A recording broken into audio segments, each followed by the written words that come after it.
There's three types of conflict.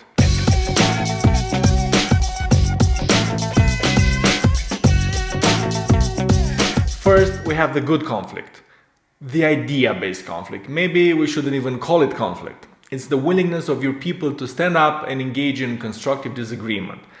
It can get intense, but as long as it's not about ego, but about the good of the team, it's fine. Of course, it also has to be relevant to the matter at hand and reasonable. There are some people out there that fall in love with an idea and they become zealots for it. And even if they're technically all about the idea, they lose touch with pragmatism, and that's not good either. Second, we have the outrageous kind of conflict. Threats, bullying, unprofessional behavior. The only good thing about this kind of conflict is that at least it's obvious, so it should be easy to stop as soon as you see it. Third is the conflict that can masquerade as professional behavior, but actually it's not. This is when people start focusing on each other more than on the problem. They start caring more about winning the argument than about making the team better. Bad blood builds up. Sometimes this kind of conflict explodes. Many other times it doesn't. But it's still there. The people engaged in this slow-burning conflict never seem to be able to agree on anything, no matter how apparently obvious it is. In meetings, they may sound like they're being professional. They're using the right words. They're trying to act all businesslike.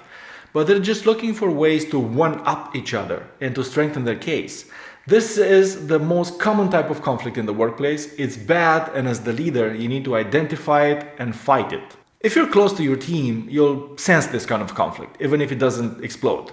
You'll see people not being able to agree on apparently simple issues, avoiding apparently obvious points, or overcomplicating things for no clear reason. You may not be sure how deep the conflict is, and you may not want to overreact, that's understandable, but one thing you can and should always do is dig deeper.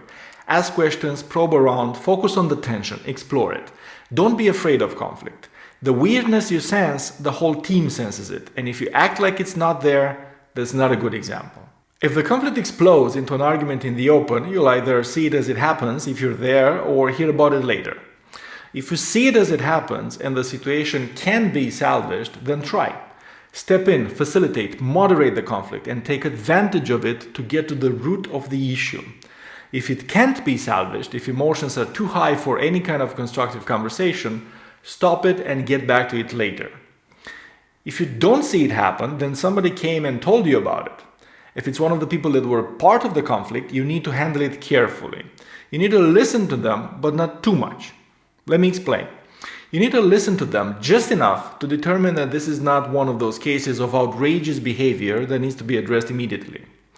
Once that is ruled out, however, don't continue listening to them for two reasons. First, no matter how hard you try to remain objective, you will, to some degree, be biased by the very fact that you hear this side of the story and only this side of the story first. Second, even if that is not your intention, if the rest of the team find out you spent an hour listening to just one party tell you all about it, they may feel like you're playing favorites. The right way to handle this is in order of preference. The best option is to encourage the conflicting parties to address the issue between themselves without your presence or involvement. If that is not possible, then organize a meeting with both conflicting parties and you moderating it and get to the root of the issue there. Third and least good option is to speak to each of them individually because they refuse to be put in the same room.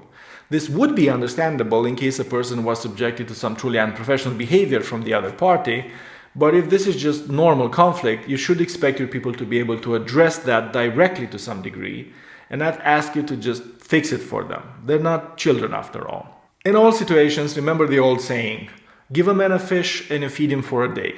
Teach him how to fish and you feed him for life.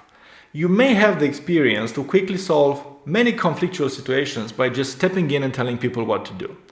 That would be the fish. You solve this issue, but are you teaching your people how to handle it and prevent it themselves in the future?